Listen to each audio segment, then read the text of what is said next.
Alam nyo ba na pinagtatangkaan ang pwesto po nito pong si Speaker Faustino D. III? Gusto pong agawin sa kanya ang pagiging pinuno po ng House of Representatives. At napapabalita, hindi ko nababanggitin kung sino ang nasa likod nito, pero siguro kung ano yung nasa isip ninyo, yun din po yung nasa isip ko. No? Kasi mukhang gagawin lahat ng mga Duterte supporter para lamang hindi matuloy ito pong impeachment proceedings laban po kay Sara Duterte. Palpak po kasi yung kanilang petisyon na inihain sa Korte Suprema, hindi po nag-issue ng temporary restraining order so far ang Korte Suprema. Kaugnay po ng mga petisyon ni na Atty. Israelito Torion et al. At ito pong si Vice President Sara Duterte.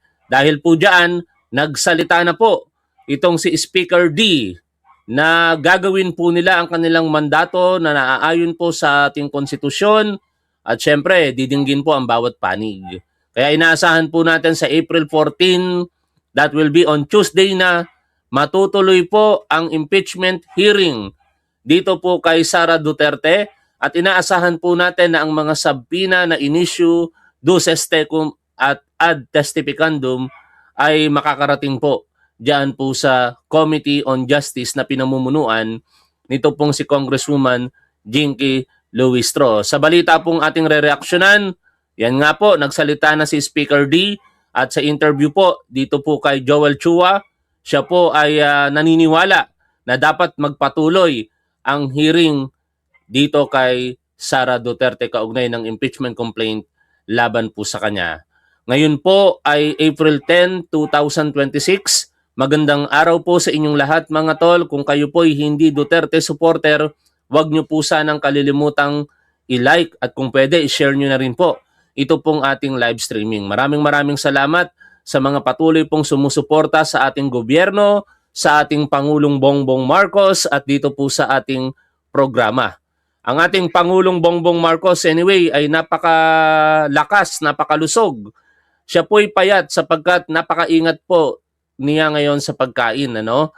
Iniiwasan niya na po yung mga maaaring mag-cause ng diverticulitis, yung naging sakit ng ating Pangulo, ngunit hindi naman po seryoso iyon, ano?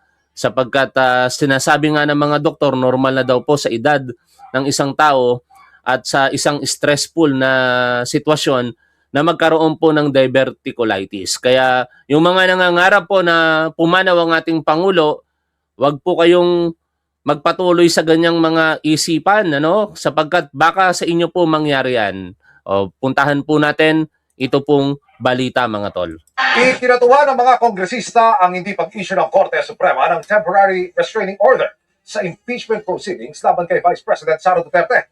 Kaya tuloy ang pagdinig sa April 14. Nakatutok si Tina Panganiban Perez. Dahil hindi naglabas ang Korte Suprema ng hinihinging temporary restraining order ni Vice President Sara Duterte, sinabi ni House Speaker Faustino D. III na itutuloy ng Kamara ang mandato nito sa konstitusyon kaugnay ng impeachment complaints laban sa Bise. Itutuloy, ibig sabihin sa mga hindi po nakatutok dito, may mga pagdinig na pong nangyari diyan po sa Committee on Justice sa House of Representatives. To recap mga tol, para na rin po sa kabatiran ng mga bago pa lamang sa issue na ito o makakapanood sa ating programa, ang mga impeachment complaint laban po kay Sara Duterte ay inihain sa mga sumusunod pong petsa. Ito po ang pagkakasunod-sunod ng ng impeachment complaint number 1, 2, 4. Ang una at ikalawa ay noong February 2, 2026. Sinundan po iyan noong February 6 at noong February 18. Ang mga yan ay ipinail ng Makabayan Block nitong grupo ni Francisco D. at ito pong si Father Saballa et al. At saka si Attorney Nathaniel Cabrera. Ngayon, yan po ay nirefer sa business order at eventually nirefer sa Committee on Justice kung saan noong March 3 ay dinetermina po yung sufficiency in form and inform lamang, ano, pero bago sa determinasyon ng sufficiency in form, niresolve ba muna yung issue ng 1-year VAR doon po sa unang impeachment complaint kung saan nakakuha po ng 22 boto laban sa 10 para iset aside yung impeachment complaint number 1 ng Makabayan Black dahil ito po ay lumabag sa 1-year VAR rule. Samantala, yung impeachment complaint number 2 ay winidraw po ng mga proponent. Hindi na po nila ito tinuloy at susuportahan na lamang daw po nila yung impeachment complaint number 3.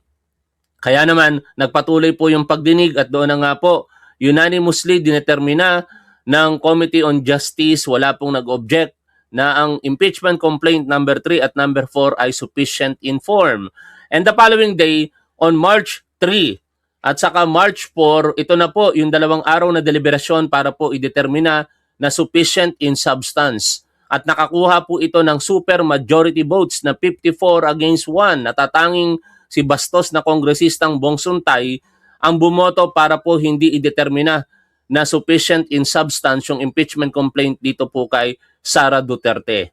At sa araw po na iyon, naglabas po ng notice ang Committee on Justice para ipabatid sa kampo ni Sara Duterte at sumagot po sila sa loob ng 10 araw. Ang 10 araw po na yan ay nagtapos March 15, subalit pumalo po ito sa araw po na linggo. Kaya na-move po ito automatically on Monday and past 4 in the afternoon. Nagsumiti po ng ad cotelem reply ito pong kampo ni Sara Duterte, which means kine-question po nila yung legalidad ng proseso at hindi po sila nagpapasakop dito.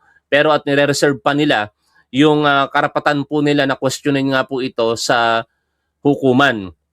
At eventually, ganyan po ang nangyari. Pero bago po natin puntahan yan, ang naging sitwasyon ay hindi na po sumagot yung mga complainant. Kaya po yung 3-day na dapat ilalaan sa complainant ay na-waive na po ito. At kung na-waive na yung 3-day para sa complainant, ma-waive na rin po yung 3-day para po sa respondents. Kaya po nung March 18, nagpatuloy po ang pagdinig ng Committee on Justice at ito na po yung ikatlong yugto, ang determinasyon ng sufficiency in substance.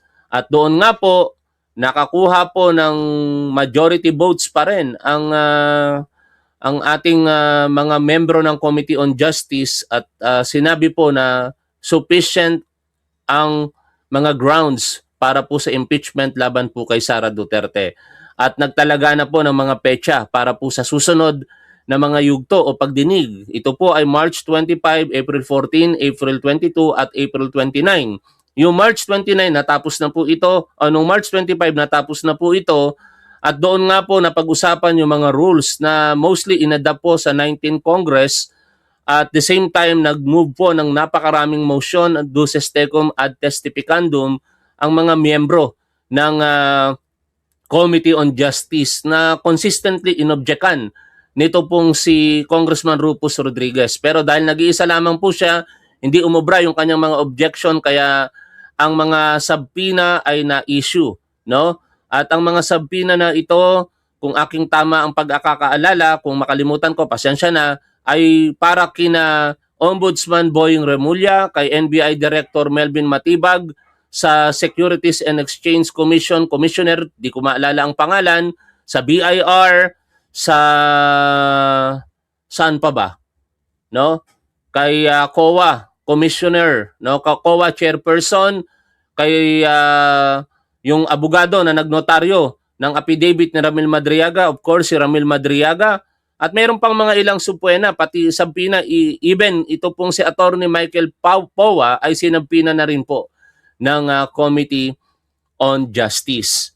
At syempre, dahil po sa mga issue na yan, hindi mapakali itong kampo ni Sara Duterte, kaya po kinwestiyon po nila ito sa Korte Suprema. Yun na po yung naging nakikita natin noon na senyales doon po sa ad cautelam reply po nila, no? Na isinagawa nila sa pamamagitan po ng aktual na petisyon sa Korte Suprema, partikular nitong si Sara Duterte, para po hilingin ang issuance ng temporary restraining order at ideklara na hindi daw po konstitusyonal yung ginagawa po ng House of Representatives. Yan po yung pinakabuod muna ng mga naging kaganapan diyan po sa House of Representatives. At ayon nga po dito kay Congressman or Speaker Faustino D.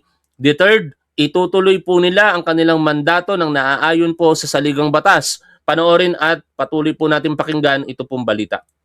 Tiniyak niyang uusad ang proseso sa Kamara ng nakabase sa konstitusyon. Oh, yung sa bank account ni Sara Duterte, wala pa pong subpoena doon mga tol kasi medyo technical yung issue na yon, ano? Hindi pa po nagmo-move para po isubpoena ang mga bank records ni Sara Duterte. Kasi may mga dalawang school of thoughts dyan na naglalaro sa mga legal personalities na ang jurisdiction daw po ng issuance ng subpoena ay kung may kaugnayan na po ito sa bank records ni Sara Duterte para po ito ay ma-exempt doon po sa bank secrecy law ay sinasabi ng ilan nasa Senado. Ang sinasabi naman siyempre ng mga kongresista ay nasa kanila. No, kaya sa ngayon wala pa pong subpoena para sa mga bank records ni Sara Duterte. Tuloy po tayo dito. Rules at ebidensya at bibigyan ang lahat ng panig ng pagkakataong magsalita. Sa inilabas kasing direktiba ng Korte Suprema, hindi nito pinigil ang isinasagawang impeachment proceedings ng House Committee on Justice at pinagkomento lamang ang Kamara sa mga petisyon ni Duterte at ng isang grupo ng mga abogado na kumekwestiyon sa constitutionality ng proseso. We welcome this as a positive development kasi ibig sabihin, walang TRO na na-issue ngayon, tuloy ang paglalabas ng ebidensya. So, the fact na pinapa-comment lang muna, that's a good thing na hindi mapipigilan. Kasi yun naman talaga ang inaasahan namin. We are hoping that this time around, the Supreme Court will exercise judicial restraint. Na wag na sana makialam, na wag na sanang pigilan pa. Sana nga mga tol kasi for now walang issuance ng TRO. Tandaan po natin, Friday po ngayon. No, meron bang pasok ang Korte Suprema? I do not know kasi baka work from home sila. Basta weekdays meron po sila usually napasok. Baka biglang mag-issue po ng TRO ngayon o kaya sa Monday, hindi natin alam. Pero mukhang nakikita po natin dito na hindi yan gagawin ng Korte Suprema. Kasi pag ginawa po yan ng Korte Suprema, mga tol, magkakagulo talaga constitutionally speaking. At I do not know kung ano po ang magiging reaksyon dyan ng taong bayan. Ako, sa totoo lang ayokong maging alarmist, no? Lalong-lalo na sasabay sa krisis sa pinagdadaanan po ng ating mga kababayan po ngayon, lahat tayo apektado sa gulo sa Middle East. Pero I am willing na lumabas po sa kalsada, bihirang-bihira ko po itong sabihin, no? Kapag ganito po ang ginawa ng Korte Suprema. Kapag sila'y nakialam sa pamamagitan ng pag-issue ng TRO, kung sino man ang mananawagan na lumabas sa kalsada sa kabila ng krisis na kinakaharap po natin, sasama ako. Mag-iingay tayo sa kalsada para ipaalam sa Korte Suprema na hindi natin sinasang-ayunan ang kanilang desisyon. If maglabas po sila ng TRO. Sana, wag na po silang mag-issue ng TRO dito, no? Hayaan na lamang ang mga prosesong gumulong sa Korte Suprema, dinggin nila, pero magpatuloy din ang ginagawang pagdinig ng Committee on Justice diyan po sa House of Representatives. Maraming salamat, Albert Lasangin, sa iyong pong super sticker. Tuloy po tayo sa pakikinig dito po sa balita. Itong ongoing impeachment proceedings kasi kailan pa natin mapapanagot yung dapat mapanagot. Kaugnay ng pagpapatuloy ng pagdinig ng House Committee on Justice sa April 14, naglabas ito ng subpoena para humarap si Attorney Michael Powa, abogado ng bise at dating spokesperson ng Department of Education noong panahon ni Duterte. Pinasusumite sa kanya ang mga isinubite ng Department of Education sa Commission on Audit kaugnay sa kinekwestyong paggamit ng confidential funds. Naglabas din ng komite ng subpoena para kay NBI Director Melvin Matibag para humarap sa komite at isumite ang mga records sa investigasyon nito sa mga banta ni Duterte. Baka nalilito kayo mga tol bakit parang iba-iba yung mga subpoena, yung nature ng subpoena. Kasi ang basihan po ng reklamo dito kay Sara Duterte, ngunit kung kayo po ay nakatutok sa ating programa, alam nyo na po ito para lamang po ito sa mga bagong pasok sa ating programa. Ay ang mga basihan, 5 no? yung pagbabanta sa buhay ng ating Pangulo. That's why meron pong sabina mula po sa NBI para alamin kung ano po ba yung mga naging investigasyon, resulta ng kanilang investigasyon. Pangalawa, yung hindi daw maipaliwanag na yaman nito pong si Sara Duterte. Ikatlo, which is halos parehas lang naman ang nature, ano?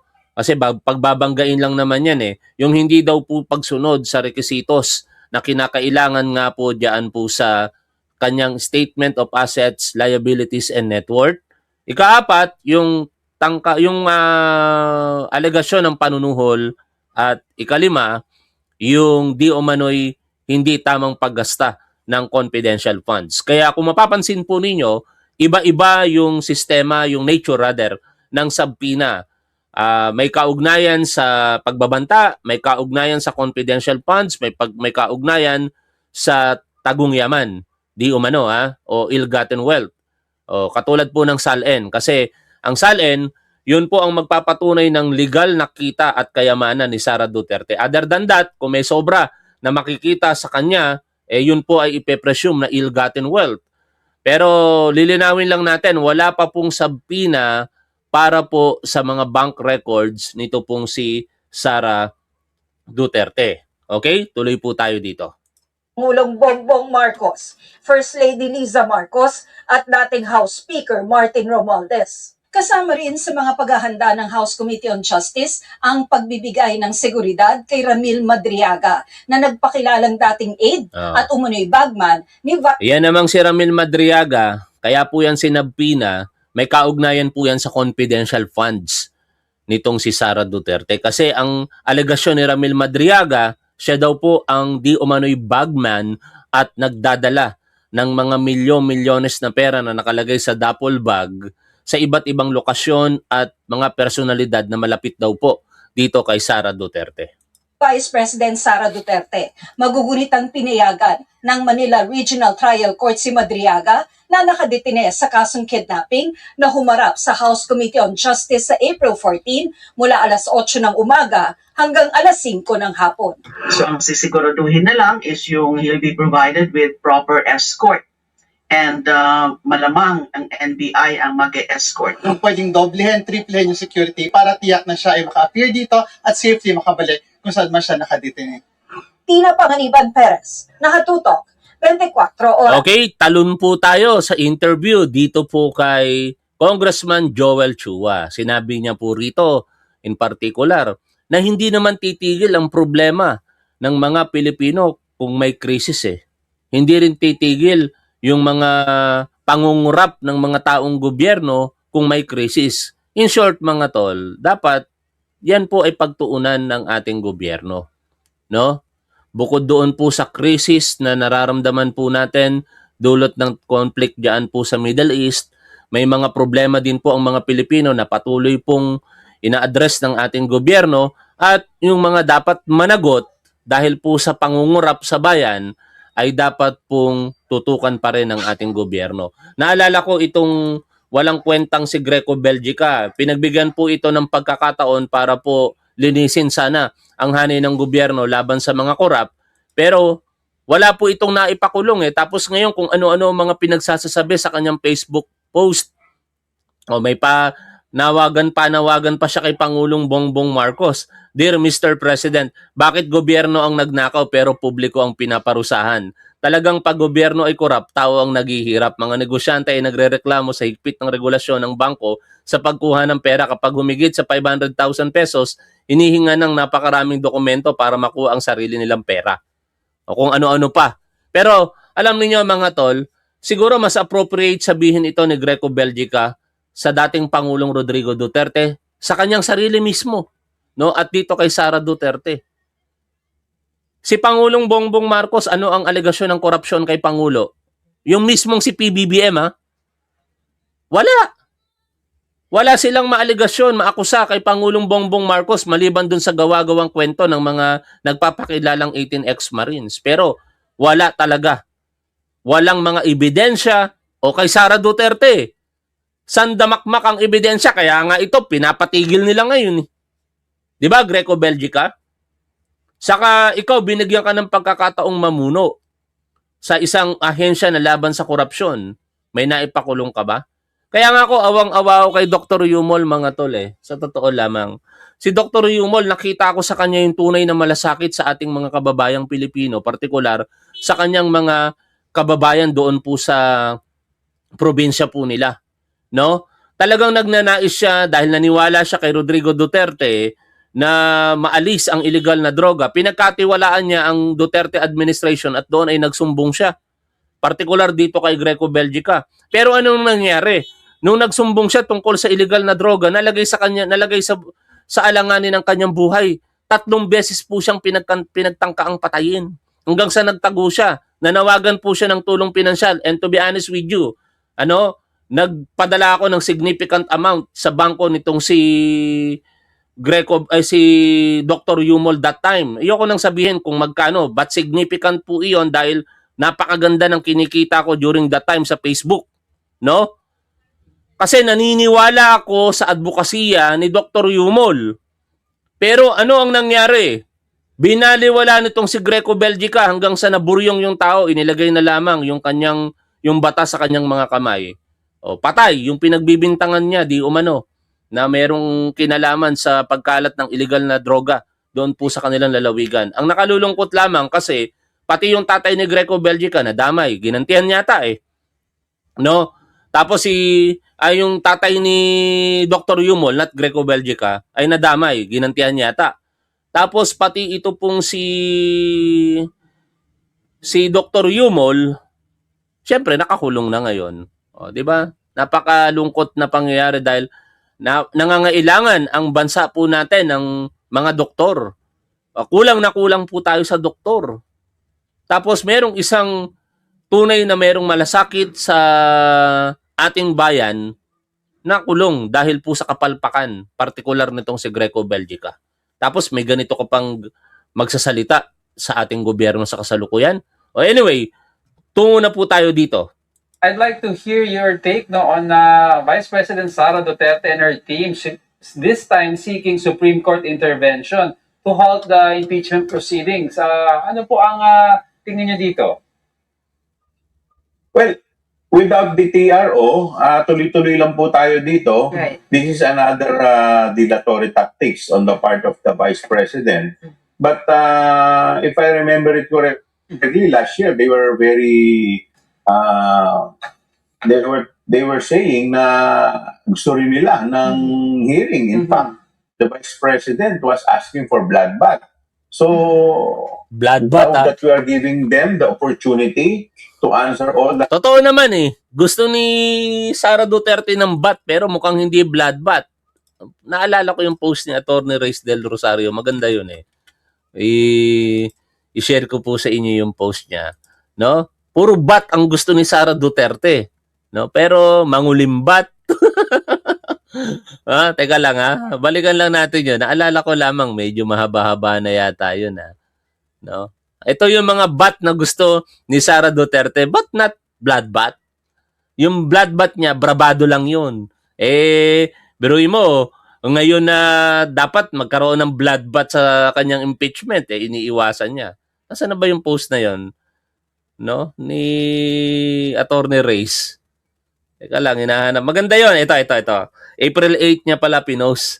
Sabi po dito ni Attorney Reyes, hilig naman maligo ni BP Sara. Batugan. Ulitin ko Batugan. Mga tatanga-tangang Duterte supporter, sige lang, manood kayo, masasaktan kayo.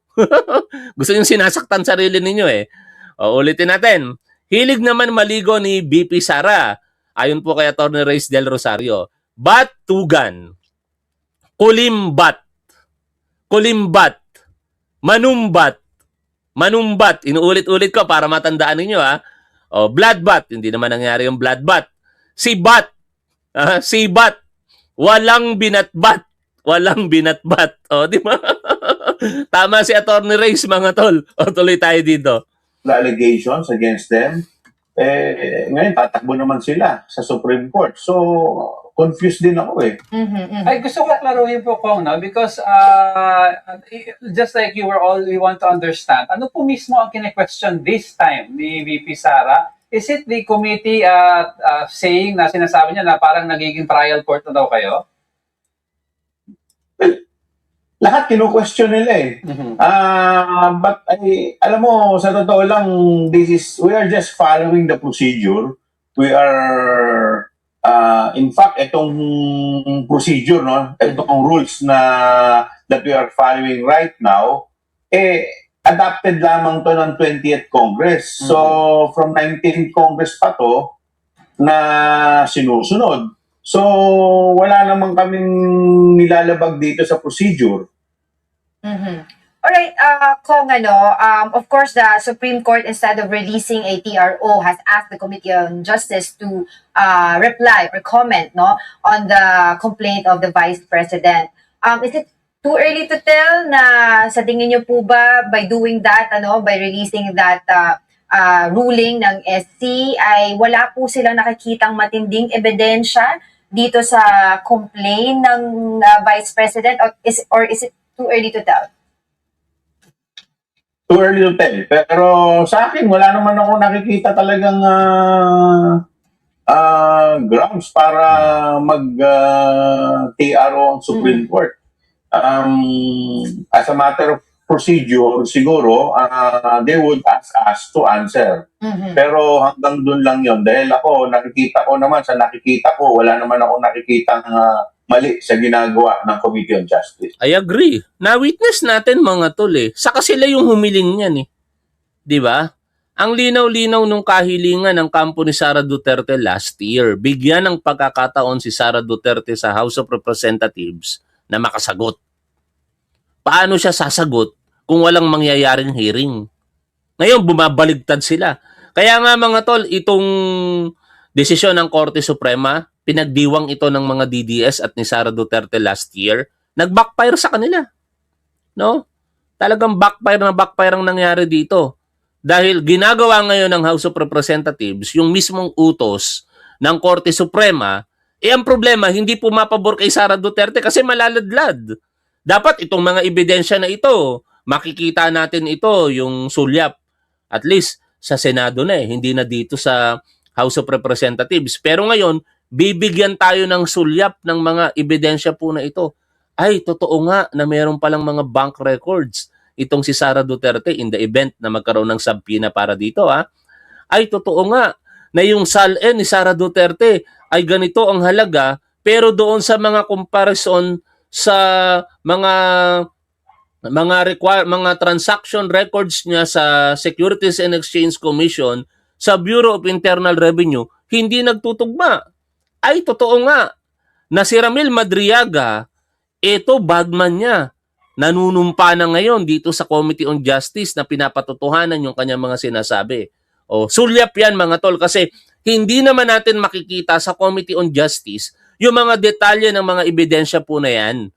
Still, makikita po natin yan sa Senado. Pero ano ang ginagawa nito pong kampo ni Sara Duterte? Yung sulyap sa mga ebidensya na yan, ayaw po nilang mangyari. Kaya pilit nilang dinadaan sa legalidad or teknikalidad para ipatigil ang ginagawa po ng Committee on Justice.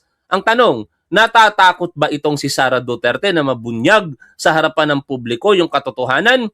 Kung wala kasi siyang tinatago, bakit siya iiwas? Kaya nga, hindi mawala sa isipan ko yung sinabi ni Ronald Llamas no? Kapag ayaw humarap, maliwanag korap. Alright, so after 10 days, binibigyan po ang Committee on Justice to comment nga po doon sa petition na final ng Vice President.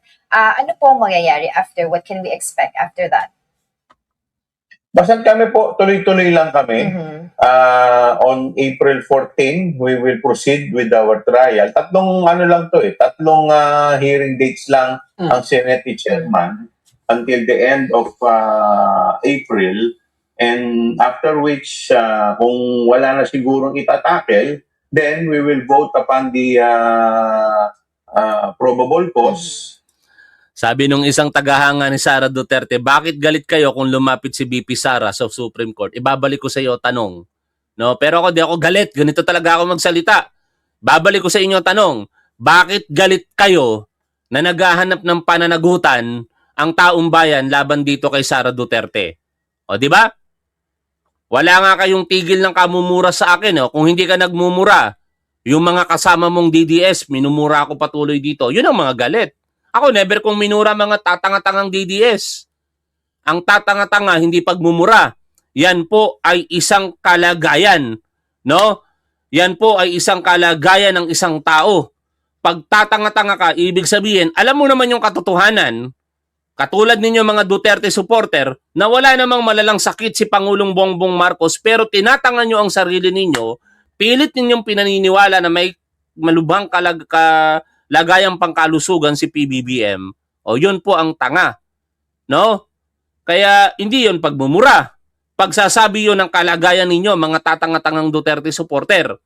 Pero yung pagsasalita ng ulol, pagsasalita ng PI, FU, o kung ano-ano pa, yun ang pagpapakita ng galit. Hindi ako nagagalit dito, naghahanap ako ng pananagutan. Kaya yung sinasabi mo, balik sa iyo yan, tatanga-tangang Duterte supporter.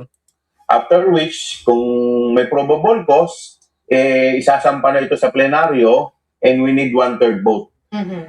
Okay, so just recently, a few moments ago, I just read a report that the House Committee on Justice, kasama po kayo doon, ay nagpasabina na po kay Attorney Michael Powa, no, para po sa susunod na hearing po ninyo on April 14. And itong sabina na to, ay speaking of this, ay isa po doon sa mga complaints ni Vice President Sara Duterte that wala daw pong karapatan ang House Committee on Justice na magsabina ng mga evidence because yun nga daw po, you are doing a mini trial. That is not true. In fact, hindi lang yung Committee on Justice. Lahat po ng mga committee sa Congress may right to issue subpoena. This is part of, this is written in our rules under Section 7. So, wala po akong nakikitang mali dito because we are required to, in fact, pati po siya pwede po siyang mag-submit ng kanyang evidence. No? So, kami naman, we are required also to obtain additional evidence. Hindi pa naman, we are not expected to cross-examine Attorney Powa or any witnesses for that matter. Ang purpose lang nitong subpoena, the reason why we are asking them to appear is to identify at least yung mga signature kung sila nga yun, and to ask clarificatory questions. Right. So mababaw lang. This is like preliminary investigation. So, kumbaga, kung what happens if Pero takot na takot ang kampo ni Sara Duterte o baka si Sara Duterte mismo. No? Baka sa likod ng camera, nag-iiyak na to eh. Anong kinakatakot ninyo? Hindi naman isisiwalat yung mga ebidensya. Kukumpirmahin lamang kung merong ebidensya. 'Di ba? Ang pagsisiwalat ng ebidensya o pagtalakay sa mga detalye nito sa Senate trial mangyayari. May mga tatanga-tangang Duterte supporter talaga. Gustong-gusto nyo nasasaktan kayo. Magtawag pa nga kayo ng mga manonood dito na kapwa nyo Duterte supporter para kahit paano yung 156 na nanonood sa Facebook madagdagan, saka yung 800 plus na manonood po natin dito sa YouTube madagdagan. Mga masokista kayong mga tatanga-tanga kayo. No, gustong-gusto nyo sinasaktan sarili ninyo. Biruin ninyo, pinagsasabihan ko na kayong mga tatanga-tangang DDS, nood pa kayo ng nood sa akin. if hindi sila tumugon sa subpoena and they refuse? Well, if they will refuse, no, tutuloy lang kami. Kasi kagaya niyan. Tingnan mo, tatanga-tanga talaga to. Biruin mo, ikaw na yung nagagalit sa akin ngayon. Anak ng teting na yan. Hindi mo pala ako kilala, pero nanonood ka sa akin kung gaano ka ba namang katanga. Ay, nako. Napakatanga nyo talaga. Gustong-gusto nyo sinasabihan kayong tanga. Sabi nyo, bakit kami nagagalit? Hindi kami nagagalit. Ganito lang talaga ako magsalita. Pero ikaw, nagagalit ka na. Di ba? Tinawag mo na akong damuho. Ang tanga mo.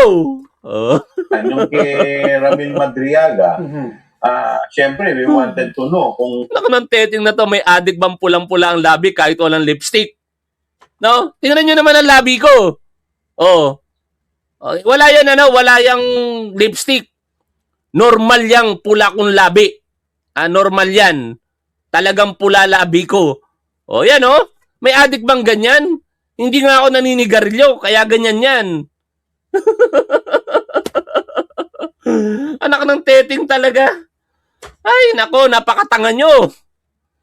Anyway, nawawala tayo sa impormasyon. Hindi, ang sarap kasing asarin itong mga tatanga-tangang DDS Nagiging sadista na rin ako. Live na live ito.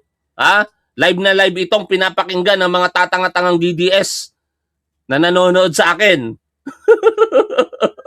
Live ito.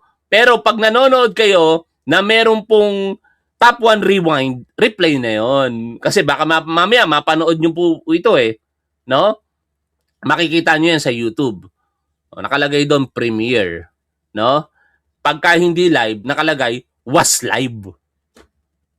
Use your common sense, mga tatanga-tangang DDS. No? Kung tutuusin, hindi nyo naman kailangan tanungin na yan Makikita nyo na, top 1 is live. Is. Pagtapos na, top 1 was live. Pagka video lang, nakalagay lang doon uploaded video. Pag sa YouTube, nakikita nyo live. Pagka replay, nakikita nyo premiere. Anyway, tama na yung pang-aasar ko mga tol. Maraming mga sinasabi dito. Si Congressman Joel Chua, panoorin po natin. Ito ba ay kusang loob niyang yung salaysay, yung sinumpang salaysay na kanyang inisyo. Siyempre, gusto namin malaman kung saan loob niya itong sinalaysay.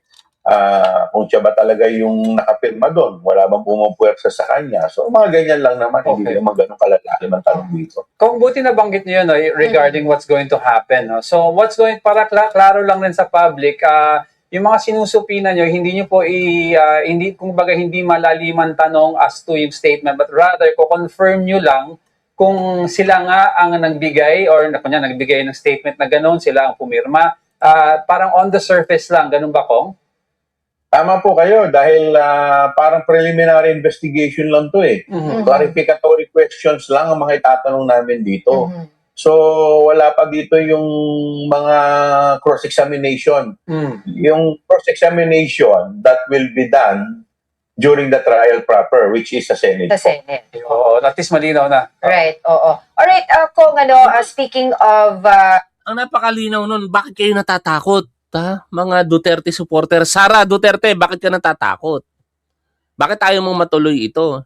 Hindi naman bubulat-latin ang mga ebidensya rito sa Committee on Justice. Di ba? Magkakaroon nga lang ng sulyap ang publiko.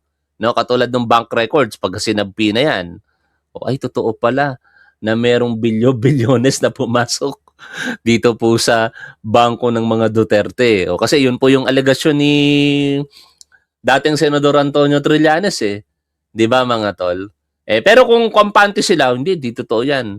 Kahit bulat-latin nyo yung bank records ko, yung bank accounts ko, walang ganyan. Baka isampal pa ni Sara Duterte kay Antonio Trillanes yun Kaso lang hindi niya kayang gawin kasi baka totoo. No? Di ba mga tol, common sense? Kung walang katotohanan ng mga alegasyon kay Sara Duterte, hindi niya dadaanin sa teknikalidad ito.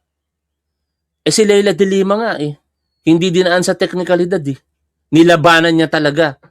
Hindi ako fan ni Leila de Lima. Hindi niya ako supporter. Pero nababanggit natin siya kasi katotohanan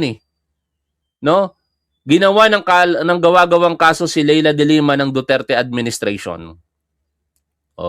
Nilabanan niya ito. Nakulong po siya ng 2,455 days. Ewan ko kung tama yung pagkakaalala ko sa binanggit ni Leila de Lima. Pero in general, mahigit 6 na taon nakulong ito pong si Leila de Lima. And eventually, siya po ay inakwit ng Korte Suprema, ng Korte. Trial court pa lamang inakwit na siya.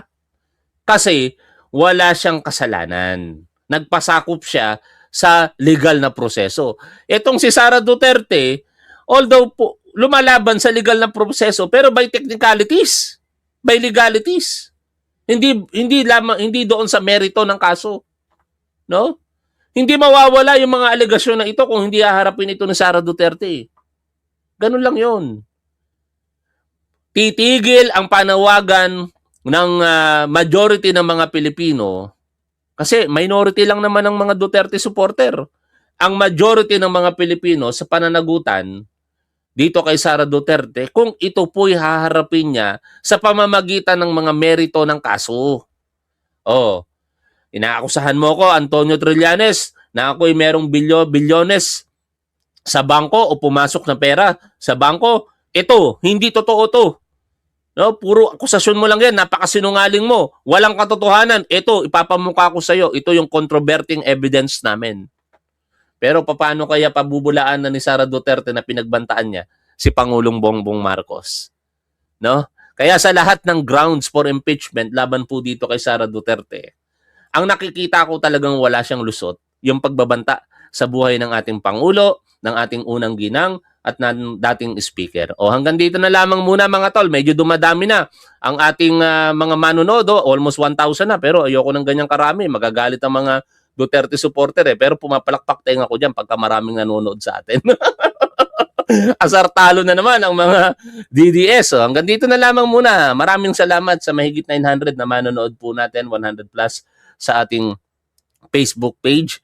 Shoutout po sa inyong lahat. Lagi po nating tandaan kung ano po ang tama at dapat doon po tayo. Keep safe. See you always. Bye for now mga tol.